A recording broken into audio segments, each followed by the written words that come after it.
నమస్తే. నేను మీ డాక్టర్ సతీష్ ఐరసి మాట్లాడుతున్నాను. సో, చాలా వీడియోసు ఎందుకంటే అడ్మిషన్ సీజన్ కాబట్టి కొన్ని రీసెర్చ్ ఇంటర్న్‌షిప్స్‌కి సంబంధించినటువంటి వీడియోస్ చేసినప్పటికీ కూడా ఈ 12థ్ క్లాస్ స్టూడెంట్స్ ఎవరైతే ఉంటారో వాళ్ళని దృష్టిలో పెట్టుకొని కొన్ని ఎగ్జామినేషన్‌కి సంబంధించి నేను వీడియోస్ చెప్పడం జరుగుతుంది. సో, దీనిలో భాగంగా ఒక ఎగ్జామ్‌ని మీకు నేను ఇంట్రడ్యూస్ చేయడం జరుగుతుంది. ఆఫ్‌కోర్స్ లాస్ట్ ఇయర్ కూడా నేను చేయడం జరిగింది. NCET exam. సో, ఎన్‌టీఏ వాళ్ళు ఇది కండక్ట్ చేస్తారు. ఎన్‌సీఈటీ ఎగ్జామ్ అనేది ఏదైతే ఉంటుందో నెమ్మదిగా ఇది కొంత పాపులారిటీని సంతరించుకుంటుంది.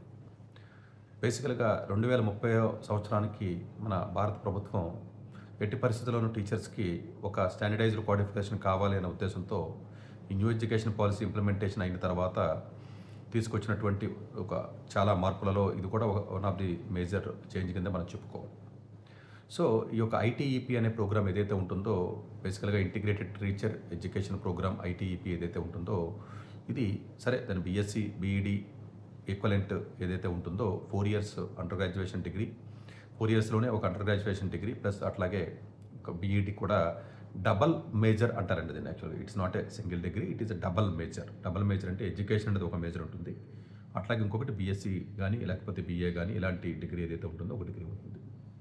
దీంట్లో ఉన్న ప్రత్యేకమైనటువంటి ఇదేంటంటేనండి, చాలా ఐఐటీస్‌లో కూడా నెమ్మదిగా అన్ని ఐఐటీస్‌లో కూడా పెట్టాలని గవర్నమెంట్ డిసిషన్ తీసుకొని నెమ్మదిగా ఒక్కొక్క ఐఐటీకి వాళ్ళు పెంచుకుంటూ రావడం జరుగుతుంది. దానిలో భాగంగా ఈసారి ఈవెన్ ధన్‌బాద్ అని లేకపోతే ఎన్ఐటీస్ కానీ ఒక్కొక్కటి పెంచుకుంటూ వస్తున్నారు. ఇంతకుముందు ఆర్ఐఎస్ ఉండేయండి. సో, రీజనల్ ఇన్‌స్టిట్యూట్స్ ఏవైతే ఉంటాయో మనకి చూడండి ఆర్‌ఈసీసీ వరంగల్, ఆర్‌ఈసీ అనేవారు కదండీ, అట్లా రీజనల్ ఇన్‌స్టిట్యూట్స్ అండ్ ఎడ్యుకేషన్. ఈ యొక్క టోటల్‌గా ఉన్నటువంటి కాలేజెస్‌లో ఇప్పుడు ఐటీఈపీ అన్నది ఎందుకు ప్రాధాన్యత సంతరించుకుందంటే యాక్చువల్‌గానండి టీచర్ అవ్వాలంటే 4 రకాలు ఉంటాయండి యాక్చువల్‌గా. ఒకటి ఫౌండేషన్ స్టేజ్ స్పెషలైజేషన్ అని చెప్తాము. ప్రీ స్కూల్ నుంచి గ్రేడ్ 2 వరకు కూడా. అట్లాగే ప్రిపరేటరీ స్టేజ్ స్పెషలైజేషన్ అని చెప్తాం మనం. థర్డ్ నుంచి ఫిఫ్త్ గ్రేడ్ వరకు కూడా. మిడిల్ స్టేజ్ స్పెషలైజేషన్ అని చెప్తాము. అది 6th నుంచి 8th వరకు ఉంటుందండి. అట్లాగే సెకండరీ స్టేజ్ స్పెషలైజేషన్ అని చెప్తాము. 9th to 12th ఉంటుంది. అంటే ఎవరైతే 9th క్లాస్ నుంచి 12th క్లాస్ వరకు పాఠాలు చెప్పాలని అనుకుంటారో వాళ్ళకి ఇది మ్యాండేట్ గవర్నమెంట్ చేయబోతుంది. అఫ్‌కోర్స్ జనరల్‌గా మ్యాండేట్ అంటే కేవీ స్కూల్స్ లేకపోతే గవర్నమెంట్ స్కూల్స్ ఇలాంటివన్నిటికి కూడా మ్యాండేట్. మీరు అనొచ్చు, సార్ ఆల్రెడీ బీఎస్సీ బీఈడీ ఉంది కదా, ఎంఎస్సీ ఎంఈడీ ఉంది కదా, ఏంటి దీంట్లో స్పెషాలిటీ ఏంటి అని చెప్పి మీరు అనుకోవచ్చు. యాక్చువల్‌గానండి మనకి 9th to 12th చెప్పాలంటే ఎంఎస్సీ బీఈడీ చేయవలసి ఉంటుంది. ఎంఎస్సీ బీఈడీ అంటే ఏంటంటే బీఎస్సీ 3 సంవత్సరాలు, ఎంఎస్సీ 2 సంవత్సరాలు 5 ప్లస్ బీఈడీ 2 ఇయర్స్ ఉంటుందండి. 5 + 2 7 సంవత్సరాల పాటు చదివితే తప్ప ఆ certificates under graduation, post graduation, B Ed వస్తే తప్ప ఈ 9 to 12కి ఉన్నటువంటి సెకండరీ స్టేజ్‌కి స్పెషలైజేషన్‌కి పాఠాలు చెప్పడానికి అవకాశం ఉండదు. ఆఫ్‌కోర్స్ మిడిల్ స్టేజ్ స్పెషలైజేషన్‌కి అంత అవసరం ఉండదు. బీఎస్సీ బీఈడీ అలా సరిపోతుంది. బట్ యాక్చువల్‌గా 9th to 12th అనేది మేజర్‌గా ఉన్నటువంటి మనకి న్యూ ఎడ్యుకేషన్ పాలసీలో హై స్కూల్ కింద మనం ట్రీట్ చేస్తున్నాం కాబట్టి ఈ పర్టికులర్ 9th to 12th చెప్పాలి అనుకున్నట్లయితే ప్రైవేట్ ఆర్గనైజేషన్స్‌లో కూడా, ప్రైవేట్ స్కూల్స్‌లో కూడా టీచింగ్ చేయొచ్చు. మీరు అనొచ్చు, సార్ గవర్నమెంట్ స్కూల్స్ కంటే వెళ్తారు, ఇది ప్రైవేట్ స్కూల్స్‌కి ఏ రకంగా దీనివల్ల ఉపయోగం ఉంది? ఎందుకంటేనండి ఈ పర్టికులర్ ప్రోగ్రామ్‌ని డిజైన్ చేసినప్పుడు పర్టికులర్‌గా ప్రీమియర్ కాలేజెస్‌లో ఐఐటీలో డిజైన్ చేసినప్పుడు ఈ యొక్క టీచింగ్ మెథడాలజీ అనేది ప్రతి సబ్జెక్టు చెప్తూ ఒక టీచింగ్ స్టైల్‌ని, టీచింగ్ స్కిల్‌ని కూడా దీంట్లో ఇన్కార్పొరేట్ చేశారు సిలబస్‌లో. దానివల్ల అడ్వాంటేజ్ ఏంటంటేనంటే చాలామందికి నాలెడ్జ్ ఉన్నప్పటికీ కూడా టీచింగ్ స్కిల్ అనేది చాలామందికి ఉండదు. సో, అందుగురించి ఏంటంటే రేపు ఫ్యూచర్‌లో కార్పొరేట్ ఎడ్యుకేషన్‌లోకి మీరు ప్రైవేట్ స్కూల్స్‌లోకి వెళ్ళాలనుకున్నా, గవర్నమెంట్ స్కూల్స్‌లోకి వెళ్ళాలనుకున్నా కూడా తొందరగా వెళ్ళే అవకాశం ఉంటుంది. దీంట్లో అనదర్ అడ్వాంటేజ్ ఉందండి. గవర్నమెంట్ స్కూల్స్‌లో టీచర్స్ తక్కువ ఏజ్‌లోనే, చిన్న ఏజ్‌లోనే 21 సంవత్సరాలకే మీరు నోటిఫికేషన్ పడి అప్లై 22కి వెళ్ళిపోతే కొంచెం ప్రమోషన్స్ ఫాస్ట్‌గా వచ్చి ఈవెన్ స్టేట్ లెవెల్‌కి కూడా మంచి పొజిషన్‌కి వెళ్ళే అవకాశం ఉంటుందంటే ఉంటుంది. సో, డెఫినెట్‌గా ఒక 3 సంవత్సరాల పాటు సేవ్ చేసుకొని అటు గవర్నమెంట్ ఆర్గనైజేషన్ కూడా, గవర్నమెంట్ స్కూల్స్ కూడా, ఈవెన్ గవర్నమెంట్ కేవీ స్కూల్స్ లేతే ఉంటాయి కదండీ, జేఎన్‌వీ ఇలాంటి వాటికి కూడా, మోడల్ స్కూల్స్ తెలంగాణ, ఆంధ్రప్రదేశ్‌లో ఉన్నటువంటి వాటికి కూడా ఇది డెఫినెట్‌గా ఉపయోగపడుతుంది. సో, ఈ ఎగ్జామ్ యొక్క సిలబస్ ఏ విధంగా ఉంటుంది, ఏంటి అని మనం మాట్లాడుకున్నట్లయితే దానికి ముందు ఈ యొక్క ప్రీమియర్ కాలేజెస్ ఆఫర్ చేయడం వల్ల దీనికి ఇంపార్టెన్స్ గాని, దీనికి ఒక క్రేజ్ గాని పెరిగిందండి. దానిలో భాగంగా ఐఐటీస్ ఒక్కొక్క ఐఐటీ పెంచుకుంటూ వస్తున్నారు. గవర్నమెంట్ యొక్క టార్గెట్ అయితే 23 ఐఐటీస్‌లో కూడా పెట్టాలని చాలా గట్టిగా నిర్ణయం తీసుకుంది. బట్ ఒక్కొక్కటి పెంచుకుంటూ వస్తున్నారు. యాక్చువల్‌గా ఐఐటీ భువనేశ్వర్ కానివ్వండి, ఐఐటీ ఖరగ్‌పూర్ గాని, ఐఐటీ రోపర్ కానివ్వండి, ఐఐటీ జలంధర్ కానివ్వండి, ఐఐటీ ధన్‌బాద్ ఈ సంవత్సరం పెట్టారని చెప్పాను కదా. ఈ యొక్క 5 ఐఐటీస్‌లో కూడా ఈసారి మనకు పెట్టడం జరిగిందండి. అలాగే ఈ ఎన్ఐటీస్ మనం తీసుకున్నట్లయితే మనకు పక్కన ఉన్నటువంటి వరంగల్ తీసుకోండి, లేకపోతే కాలికట్ తీసుకోండి, అగర్తల తీసుకోండి, ఆల్మోస్ట్ మీకు తిరుచి కానివ్వండి, లేకపోతే పాండిచ్చేరి కానీ ఇవన్నీ ఏవైతే మీకు ఉన్నాయో ఇవి మనకి జలంధర్ ఇవైతే ఉన్నాయో ఇవన్నీ కూడా మనకి ఎన్ఐటీస్‌లో పెట్టడం జరిగిందండి. అట్లాగే ఇది కాకుండా ఆర్ఐఎస్ అంటామండి. ఆర్ఐఎస్‌లు చాలా ఉన్నప్పటికీ కూడా మోస్ట్ ప్రెస్టీజియస్‌తో కొంచెం క్వాలిటీ ఉన్నటువంటి ఆర్ఐఎస్ మనం చూసుకున్నట్లయితే జనరల్‌గా మైసూర్ అందరికీ తెలిసిందే. చాలామంది టీచర్స్‌కి కొంచెం అవగాహన ఉన్నవాళ్ళు మైసూర్ ఆర్ఐ అంటే అందరికీ తెలిసిందే. ఒకప్పుడు అవే. ఇప్పుడు కాదండి, ఎప్పుడో పెట్టారండి. చాలా సంవత్సరాల క్రితం ఉన్నటువంటి ఓల్డ్ ఇవండి. భూపాల్ గాని, లేకపోతే ఆర్ఐఎస్ కూడా కొంచెం అజ్మీర్ గానివ్వండి, భూపాల్ గానివ్వండి, మైసూర్ గానివ్వండి, లేకపోతే అది కూడా భువనేశ్వర్ గాని సంథింగ్ ఇట్లాంటివి ఒక 4, 5 మంచి మంచివి ఉంటాయండి. ఓవరాల్‌గా 15 కాలేజీలు మంచివి అనుకున్నట్లయితే ఈ 15 కాలేజీలో కలిపి 1000 సీట్ల వరకు మనకు ఉండే అవకాశం ఉంటుందండి. ఇవన్నీ కూడా సెకండరీ స్టేజ్ స్పెషలైజేషన్ సంబంధించిన సీట్లే అని చెప్పొచ్చు. ఆఫ్‌కోర్స్ కొన్ని సీట్లు మిడిల్ స్టేజ్ కూడా ఉంటాయండి. సో ఓవరాల్‌గా ఎన్ని సీట్లు ఉన్నాయన్న దాంట్లోకి మనం వచ్చినట్లయితే నార్త్ రీజియన్‌లో 83 కాలేజీలు కోర్స్ ఆఫర్ చేయడం జరుగుతుంది. అంటే 8000 సీట్లు. అలాగే ఈస్ట్ రీజియన్‌లో 71 కాలేజెస్ ఆఫర్ చేయడం జరుగుతుంది. 4450. అట్లాగే వెస్ట్‌లో 17 కాలేజీలు మనకి ఆఫర్ చేయడం జరుగుతుంది. 1550. అలాగే సౌత్‌లో 52 కాలేజీలు ఆఫర్ చేయడం జరుగుతుంది. రఫ్‌గా 2950. కలిపి వెలసి మొత్తం రఫ్‌గా 16,950. రఫ్‌గా 17,000 వేసుకోండి. ఈ 17,000 సీట్లకి వీళ్ళు నోటిఫికేషన్ రిలీజ్ చేయడం జరిగింది. దీనికి సంబంధించినటువంటి ఎగ్జామ్ క్వాలిఫై అయిన తర్వాత ఈ 17,000 సీట్‌లో 1000 సీట్స్ మంచివండి. డెఫినెట్‌గా మీరు కన్సిడరేషన్ చేయొచ్చు. దీంట్లో ఉన్న ఇంకొక ప్రత్యేకమైనటువంటి విధానం అంటే డబల్ మేజర్ అవ్వడం వల్ల మీరు దీని తర్వాత నేను టీచర్ అవ్వాలని లేదు, నన్ను ఏం చేయమంటారు, ఐఐటీ కోచింగ్ సెంటర్స్కో, జేఈ కోచింగ్ సెంటర్స్కో, లేకపోతే హైయర్ యొక్క స్కూల్స్ ఏవైతే ఉంటాయో ఆ స్కూల్స్కి సంబంధించినటువంటి టీచర్ నాకు అవ్వాలని లేదండి. బట్ మాకుండే ఆప్షన్స్ ఏ విధంగా ఉన్నాయి ఏంటని కొంతమంది చాలామందికి అవగాహన. ఇది డబల్ మేజర్ అవ్వడం వల్ల ఏంటంటే 4 ఇయర్స్లో మీకు న్యూ ఎడ్యుకేషన్ పాలసీ ప్రకారం బీఎస్ డిగ్రీ 4 ఇయర్స్ ఆనర్స్ మీకు వచ్చిన తర్వాత ఒక బీఈడి డిగ్రీ అడిషనల్గా వస్తుంది. ఈ బీఎస్ డిగ్రీ ఏదైతే మీకు వచ్చిందో ఈ డిగ్రీని వాడుకొని మీరు ఏదైనా జామ్ ఎగ్జామ్ కానీ, గేట్ ఎగ్జామ్ కానీ, లేదా అబ్రాడ్లో ఏదైనా మంచి మంచి కోర్సులకు వెళ్ళే అవకాశం ఉంటుంది. కాకపోతే మీరు అప్లై చేసేటప్పుడు వీలున్నంత వరకు కూడా బీఎస్సీ బీఈడి అప్లై చేయండి. ఎందుకంటే సైన్స్కి కొంచెం వాల్యూ ఎక్కువ ఉంటుంది కాబట్టి.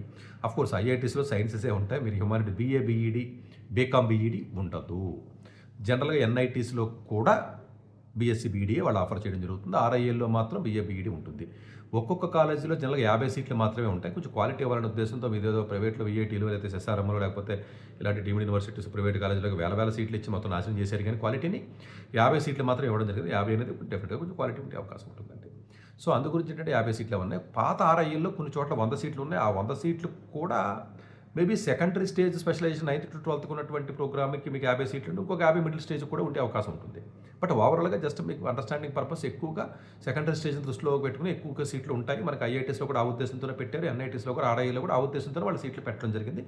ఓవరాల్గా కొంచెం మంచి సీట్లు ఒక 1000 సీట్ల వరకు ఉంటాయి. అన్ని రిజర్వేషన్స్ వర్తిస్తాయి గవర్నమెంట్ కాబట్టి. ఇది డబల్ డిగ్రీ వచ్చింది కాబట్టి ఆ డిగ్రీని వేరే డిగ్రీని కూడా వాడుకోవచ్చు. ఐఐటీస్లో ప్లేస్మెంట్స్కి అలౌ చేస్తారంటే జనరల్గా బీఎస్సీ బీఈడీ కాబట్టి బీఎస్సీతో ప్లేస్మెంట్స్కి అలౌ చేయడం అనేది ఏదైతే ఉంటుందో అది పెద్దగా ఉన్నా కూడా తక్కువ వాటికి ఉంటుంది. దాని మీద ఎక్కువ హోప్స్ పెట్టుకోవద్దు. హైయర్ స్టడీస్కి గేట్ కానీ, జామ్ కానీ, లేకపోతే అబ్రాడ్లో ఏదైనా ఎంఎస్కి వెళ్ళడం కానీ చేయొచ్చు. అందు గురించి చాలా వరకు కూడా మీరు ఎగ్జామ్ రాసి పాస్ అయిన తర్వాత సీట్ వచ్చిన తర్వాత కౌన్సిలింగ్లో వీలున్నంత వరకు కూడా బీఎస్సీ మ్యాథమెటిక్స్ కానీ, బీఎస్సీ ఫిజిక్స్కి రిస్ట్రిక్ట్ అవ్వడానికి ప్రయత్నం చేయండి. దయచేసి మీరు బీఏ కానీ, బీకామ్, బీఈడీ లాంటి దానికి వెళ్ళొద్దు. ఎందుకంటే ఆ మిగిలినటువంటి డిగ్రీతో మనం ఏదైనా ఫ్యూచర్లో కొంచెం ముందుకు వెళ్ళాలనుకున్నట్లు అది కూడా దృష్టిలో పెట్టుకుని దాని ప్రకారం ప్లాన్ చేసుకున్నట్లయితే బాగుంటుంది. అట్లాగే ఈ ఎగ్జామ్కి వచ్చేటప్పటికి 7 పేపర్స్ మనకు ఉంటాయండి. కోర్స్ ఈ యొక్క డేట్ 10th మార్చి మనకి లాస్ట్ డేట్ ఉందండి. 11th మార్చికి ఫీజు పే చేయాలి. అంటే కోర్స్ అప్లికేషన్ సబ్మిషన్ 10th మార్చికి ఫీజు ఒకవేళ వన్ డే పేమెంట్ విండోస్ ఒక్కోసారి ఇబ్బంది అవుతాయి, లాస్ట్ మినిట్లో ఇబ్బంది అవుతాయి కాబట్టి వన్ డే వాళ్ళు ఇవ్వడం జరిగింది. ఎన్టీ వాళ్ళు కండక్ట్ చేస్తారు. 11th మార్చి వరకు కూడా మీకు ఎగ్జామ్ ఫీజు పే చేసే అవకాశం ఉంటుంది. బట్ డెడ్లైన్ వచ్చేటప్పటికి 10th మార్చి. ఎగ్జామ్ వచ్చేటప్పుడు 17th ఏప్రిల్ ఉంటుందండి. ఇది మల్టిపుల్ డేస్ డెఫినెట్గా 2 షిఫ్ట్స్లో ఎగ్జామ్ అనేది ఉంటుంది కాబట్టి 7 పేపర్స్ మీరు రాయవలసి ఉంటుందండి. ఫస్ట్ పేపర్ అంటే కోర్స్ 7 అందరికీ కామన్గా ఉండవు. మీరు అప్లై చేసినటువంటి సబ్జెక్టులు బట్టి ఆధారపడి ఉంటే 3 సబ్జెక్ట్ పేపర్లు రాయవలసి ఉంటుందండి. 3లో మ్యాథ్స్, ఫిజిక్స్, కెమిస్ట్రీ లాంటి సబ్జెక్టులు మీరు పెట్టుకోవచ్చు. లేకపోతే వేరే సబ్జెక్ట్స్ ఉంటే ఎకనామిక్స్ వాట్ ఎవర్ ఇట్ జనరల్గా సియూటీ ఎగ్జామ్ లాగా మీకు ఏ సబ్జెక్ట్స్ ఏవైతే ఉంటే 3 సబ్జెక్టులు పెట్టుకునే అవకాశం ఉంటుందండి. ఇంకొకటి జనరల్ అవేర్నెస్ ఏదైతే ఉంటుందో కోర్స్ జనరల్ టెస్ట్ అనుకోండి. జనరల్ టెస్ట్ అంటే GK, current affairs, mathematical aptitude, numerical aptitude, quantitative reasoning, logical అంటే అనలిటికల్ సంథింగ్ ఇదంతా ఒక కేటగిరీ కింద తీసుకున్నట్లయితే it is called general test. It is just like a CUET exam. That is the first part 1. అలాగే teaching aptitude అంటే teaching of the science అనుకోండి, arts అనుకోండి, లేకపోతే హ్యుమానిటీస్ అనుకోండి, మొత్తం అన్నింటికి పెర్ఫార్మింగ్ ఆర్ట్స్ అనుకోండి, లాంగ్వేజెస్ అనుకోండి, ఆ టీచింగ్కి సంబంధించినటువంటి స్కిల్ సెట్. జనరల్గా డెట్ అని రకరకాల ఎగ్జామ్స్ ఉంటాయి కదండి, టీచర్ పోస్టులకి రాసిన ఎగ్జామ్స్ ఉంటాయి. ఆ టీచింగ్ యాప్టిట్యూడ్ ఒకటే అంటే చాలా వరకు సిమిలర్గా ఒకటే ఉంటుంది.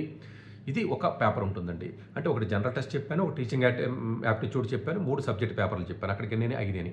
ఇంకొక 2 లాంగ్వేజ్లు రాయాలండి. 2 లాంగ్వేజ్లు కూడా మీరు ఇంగ్లీష్తో పాటుగా ఇంకొకటి రీజనల్ లాంగ్వేజ్ తెలుగు తీసుకుంటారు, హిందీ తీసుకుంటారు అనుకో 13 లాంగ్వేజ్ల వరకు ఇచ్చారంటే ఒక 2 లాంగ్వేజ్లు మీరు తీసుకోవచ్చు. జనరల్గా తెలుగు, ఇంగ్లీష్ తీసుకుంటారు మన వాళ్ళు. 7 పేపర్లు 7 పేపర్లకి ఉన్నటువంటి క్వశ్చన్స్ ఏ విధంగా ఇస్తాడు ఏంటి అని మనం అనుకున్నట్లయితే జనరల్గానంటే లాంగ్వేజెస్కి వచ్చేటప్పటికి 23 క్వశ్చన్లు ఇస్తే ఒక్కొక్క 23 క్వశ్చన్లు ఇస్తాడు. బట్ చాయిస్ ఉంటుంది కన్ఫ్యూజ్ అవుతుంది దీనికి. 20 క్వశ్చన్ వరకు రాయడానికి అవకాశం సరిపోతుంది. మీరు 20 రాసుకోవచ్చు. అలాగే జనరల్ టెస్ట్‌లో కూడా 28 క్వశ్చన్లు ఇస్తే 25 క్వశ్చన్లు మీరు అటెంప్ట్ చేయవలసి ఉంటుంది.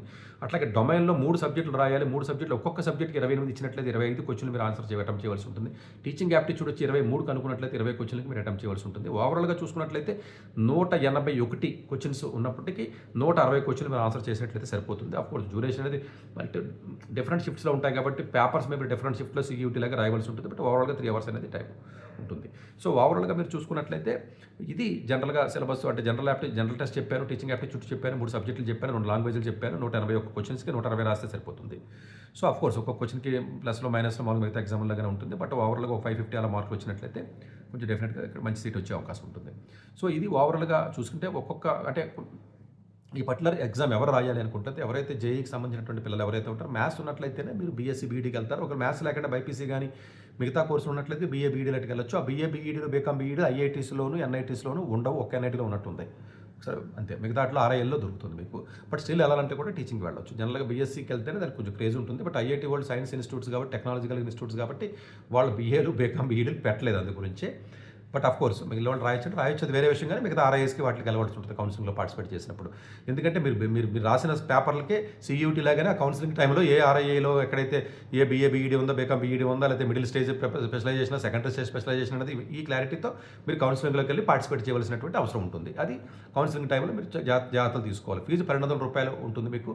సో 12th క్లాస్లో సిలబస్ ఎక్కువగా క్వశ్చన్ అడగడం జరుగుతుంది. 11th కంటే కూడా 12th మీద ఎక్కువగా ఫోకస్ ఉంటుంది. దయచేసి 11th ఎక్కువ మీద ఫోకస్ పెట్టాల్సిన అవసరం లేదు. దీనికి ఎలా ప్రిపేర్ అవ్వాలి ఏంటి అనుకున్నట్లయితే చాలా కోచింగ్ సెంటర్స్ మార్కెట్లో ఉన్నాయండి. ఏదో తేజ్ అకాడమీ చాలా అంటే ఒకటని కాదండి, ఆల్మోస్ట్ మీకు అన్అకాడమీ కూడా కానివ్వండి, చాలా ఇన్స్టిట్యూట్స్ మార్కెట్లో దొరకని. బట్ బుక్స్ కొనుక్కోవాలనుకుంటే దేశ పబ్లికేషన్స్ బుక్ కానీ, ఆర్ గుప్తా అని బుక్స్ ఉంటాయి.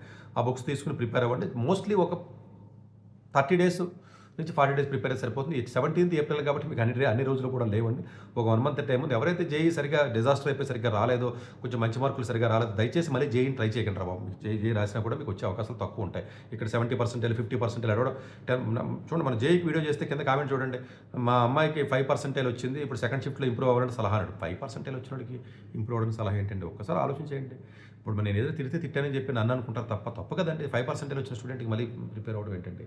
దయచేసి అలాంటివన్నీ అర్థం చేసుకుని మీరు వేరే ఎగ్జామ్కి వెళ్ళండి. ఎమోషనల్గా నాకు ఈ ఎగ్జామే కావాలి, ఆ ఎగ్జామే కావాలని చెప్పేసి కోచింగ్ సెంటర్ వాళ్ళని పోషించి, లేదా వాళ్ళని మీరు ఏదో ఉద్ధరించాలని చెప్పి అనవసరంగా వాళ్ళ ట్రాప్లో పడటం తప్ప ఈ ఐఏఎస్లు ఐఐటీలు అన్న క్రేజ్ ఏదైతే ఉంటుందో అందరికీ వర్కౌట్ అవ్వదు. దయచేసి వేరే ఆప్షన్స్ కూడా వెతుక్కోమని చెప్తున్నాం. వేరే ఆప్షన్ చెప్పమని ఊరికి తింటా ఉంటారు. ఇది వేరే ఆప్షన్ చెప్పాను, ఇది చెప్పినా మీకు నచ్చదు. నేనేంటి సార్ బీఎస్సీ బీఈడీకి వెళ్ళటం ఏంటి, నేను టీచర్ అవ్వడం ఏంటి, నాకు ఈ కోర్సు ఎందుకు, ఇలాంటి చిన్న కోర్సులు చెప్తారేంటి సార్, మీరేమో మా ₹1,00,00,000 వెళ్ళాలనుకుంటారా, అయితే మీకు పెద్ద స్టూడెంట్స్ ₹1,00,00,000 జీతాలు 50 లక్షల జీతాలు కావాలంటే మేమన్నా చిన్న చూపులు చూస్తున్నారు మమ్మల్ని, మేము చిన్నవాడమా, మాకేంటి సార్ ఇలాంటి చిన్న కోర్సులు చెప్తున్నారని చెప్పి మళ్ళీ నా మీద పడిపోతారంటే పడిపోతారు. కానీ నేనేం చేయలేను, అది కామన్. ఎందుకంటే అది తప్పదు నాకు. సో బట్ స్టిల్ జనరల్గా ఏంటంటే తర్వాత హైయర్ స్టడీస్కి వెళ్ళి ఉద్దేశం ఉంటుంది. ఐఐటీస్లోకి వస్తే మాత్రం డెఫినెట్గా వెళ్ళండి. మీకు ఏదైనా ఇంజనీరింగ్ వస్తే వెళ్ళండి. బట్ ఇంజనీరింగ్ వచ్చే అవకాశం లేని ప్రతి స్టూడెంట్ కూడా ఈ 30-35 రోజులు మాత్రం చాలా సీరియస్గా డెఫినెట్గా ప్రిపేర్ అయినట్లయితే సీటు, ఇంతకుముందు ప్రిపేర్ అవ్వాలి సార్, ఇప్పుడు ప్రిపేర్ అయితే సీట్ వస్తుందంటే వస్తుంది. చాలామందికి వచ్చినాయి. మా దగ్గర కౌన్సిలింగ్ వచ్చిన స్టూడెంట్స్కి చాలామంది నేను రికమెండ్ చేస్తాను, వాళ్ళు అప్లికేషన్ పెడతారు, వచ్చినాయి. దయచేసి టైం తక్కువ ఉంది కాబట్టి వేరే స్టూడెంట్స్ కానీ వేరే ఎవరైనా మీ రిలేషన్స్ ఉన్నట్లయితే ఎంపీసీ స్టూడెంట్స్తో పాటుగా సిఈసీ హెచ్ఈసీ బైపీసీ కూడా రాయొచ్చు. ప్రాబబ్లీ ఐఐటీకి అయితే వెళ్ళలేకపోవచ్చు, కానీ వేరే కాలేజెస్ బీఏ బీకామ్ బీఈడీ లాంటి కోర్సెస్కి వెళ్ళి చదివే అవకాశం ఉంటుంది. కాబట్టి తద్వారా మీరు టీచర్స్ కానీ వేరే సబ్జెక్ట్లో ఉన్నటువంటి ఎక్స్పర్టైజేషన్ అయ్యే అవకాశం ఉందంటే అవకాశం ఉంది. ఈ బీఈడీ ఐటీఈపీ ప్రోగ్రామ్ అనేది నేషనల్ వైడ్గా కంపల్సరీ చేస్తున్నారు కాబట్టి డెఫినెట్గా ఇది ఉండవలసిన అవసరం ఉంటుంది. అబ్రాడ్ వేరే దేశం వెళ్ళినప్పుడు కూడా ఈ డిగ్రీని వ్యాలిడిటీ అవుతుందా అంటే వ్యాలిడిటీ అవుతుంది. ఈ ఎగ్జామ్ 2 షిఫ్ట్స్లో ఉంటుంది కాబట్టి సబ్జెక్ట్ పేపర్ చక్క మ్యాథ్స్ ఫిజిక్స్ కెమిస్ట్రీ పెట్టుకుని ఇమీడియట్గా రాయండి. ఎగ్జామ్ నేను చెప్పినటువంటి ఏదైనా కోచింగ్ ఆన్లైన్ టాప్ ర్యాంకర్స్ ఉందండి, వాడు కూడా చెప్తూ ఉంటాడు టాప్ ర్యాంకర్స్. సో ఇలాంటివి ఉన్నాయండి. ఏదో నెతుక్కుని గూగుల్లో పోయి ఏదో నెతుక్కుని ఎగ్జామ్ ప్రిపేర్ అవ్వండి. Thank you.